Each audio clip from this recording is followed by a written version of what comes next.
We never knew whether we were in a dream or not for this main character. I liked that the main conflict is all in his head. He's sort of struggling with himself, and we see that at the end when he unmasks who he's been chasing all this time, and it is indeed himself, as the person in all black.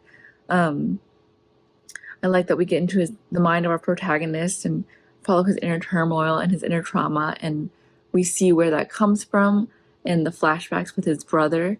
I like that we cut between when he lost his brother and when he's with this girl in the film as well. We sort of never know whether we're in his head or we're in reality, which I thought was a cool mind bending aspect of this film. Um, I also appreciated that dialogue in this film is short and sweet and used sparingly. Like every line of dialogue is very important for the film and nothing is wasted. So there's many spots in this film without any dialogue, and we're simply in his head experiencing things with him instead of hearing people just talk at him, which I liked. This is a very visual film, and I appreciated that it was in black and white. It added something to this film as well, in that it helped to make us feel like we're not in reality, if that makes sense. It helped to blur the lines between reality and in his head, having it in black and white. So I thought that was really smart as well. I like the suspense, the tension. I like the way you built tension. Like the steady twist the knife tension. I thought that was really well done. I really like the cinematography. This was textbook teaching tape level noir cinematography. And a lot of filmmakers could learn from this because this is how you do it. Masterclass type level. Um, Also, that I felt like an homage to that ending part where she's like leading him in the water. Was that an homage to Under the Skin with Scarlett Johansson? Because that's what it felt like, and I rocked with it. I thought that this was really cool. I thought it was really an interesting choice for the filmmakers to do this in black and white. And I liked how they did the underwater effect. I thought that that was really well done. The story on this was interesting and it was cool. I thought that the music was great. I liked how the filmmakers set up the story and the premise of the film.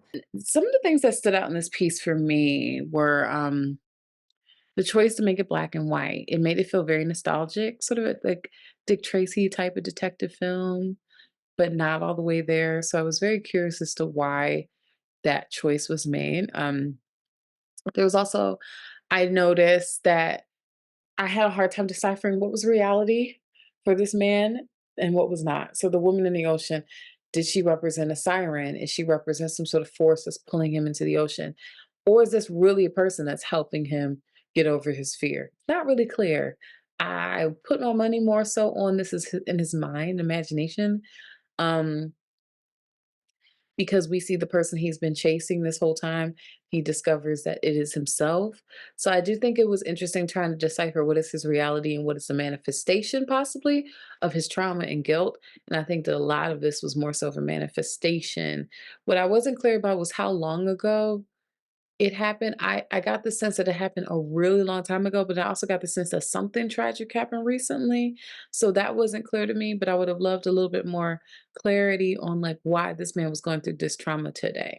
I thought this had such an interesting point of view, such an interesting approach with this kind of black and white, almost like old timey feel to the movie itself. It almost felt like and I know it wasn't, but there are certain scenes, certain sections of it that almost felt like a silent film, just with how they were filmed, how they were kind of portrayed, particularly during like the running chase scenes. I think is when I was really kind of getting that kind of vibe.